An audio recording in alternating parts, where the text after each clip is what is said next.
Wait lang pa. Sinasabi kasi sila. Sabi niya lang, sabi niya, buti pumayag yung tatay ng babaeng yan na na maging asawa mo si maging jowa niya si Star. Kasi ikaw magsasabi, eto tatay, sige, Hindi, actually ganito yan. Explain mo. Ito talaga yung nangyari. Kami dito pa. Itong anak ko, pinabantayan ko rito. Kilala mo ito? Papa Star. Pinabantayan ko yan sa taong ko. Kasi malaki ang tiwala ko rito. Itong tao na to, napakabait. Hindi basta gulero, hindi manginginom, ngayon na lang. Ako nang may ilang pa, Hindi manginginom, ngayon na lang. Hindi na ako nagiinom eh. Hindi na ako nagiinom. Hindi ako naninigarilyo. Hindi ka na naninigarilyo. Salamat sa Diyos. Anyway, to make a long story short, itong anak ko, pinabantayan ko dito. Tapos, binantayan. Ayan. Wala nang iwalay. Binantayan. Hindi na nag-iwalay. At least napantayan ko maayos pa. Oo nga. Nagpapasalamat ako. Diba? Hindi, nagpapasalamat din ako kasi nakilala ko anak mo. Dahil kung tutusin lang, malaki rin naman talaga naging nagbago sa buhay ko yung nakilala ko yan. Salamat sa Diyos. Napunta ako sa Panginoon, isipin mo yun. Ngayon, kilala ko na si Lord. Diba? Wala na akong bisyo. Nagulat nga ako rito actually.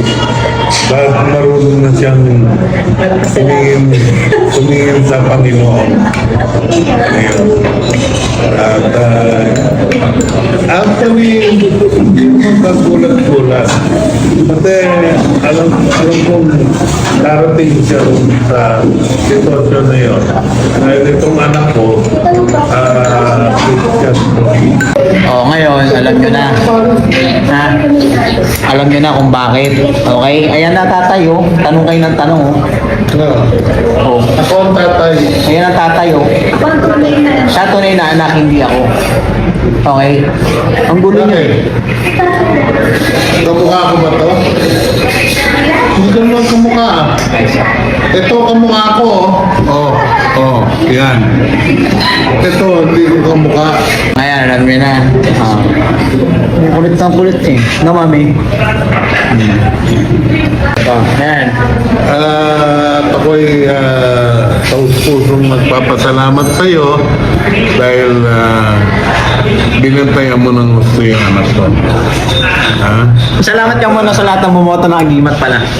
Ay, oo nga pala. Sa lahat po ng mga bumoto ng sumuporta sa Agimat Party List. Ako po'y taus-pusong nagpapasalamat. Bagamat hindi po kami pinalad. Kaya sa inyo po lahat, maraming salamat sa suportang ginawa niyo. Kaya ako, taus-puso po ako nagpapasalamat dahil sa ginawa nitong pagbabantay sa anak ko. Pag nagtatanong sila pa, sabi nga napapakasalan ko daw po talaga anak niya. Okay lang po ba sa'yo pa? Okay lang sa akin. Papakasalan ko si Pepper? Mas maganda yun. Pakasal kayo at magigay kayo sa maayos sa buhay at hindi na biro ang mga ginagawa niyo. Sige, botong-bota sa aking papa, mami. No choice Botong-boto. Mahal kita, ganun kita kamahal. Narinig ka. Ha? Ganun kita kamahal. Oo. Ay, narinig nyo. Yan ang nakakawal ni papa. Sisi ano? Ha? Ano? Ano mo sasabi mo? Ito po yung mga anak po ng aming papa. Ayan, ito. Ayan. Mga kapatid po ni Pepper to. Ayan. Si Casey. Ang galing mo ng kanyang kapatid. Yan.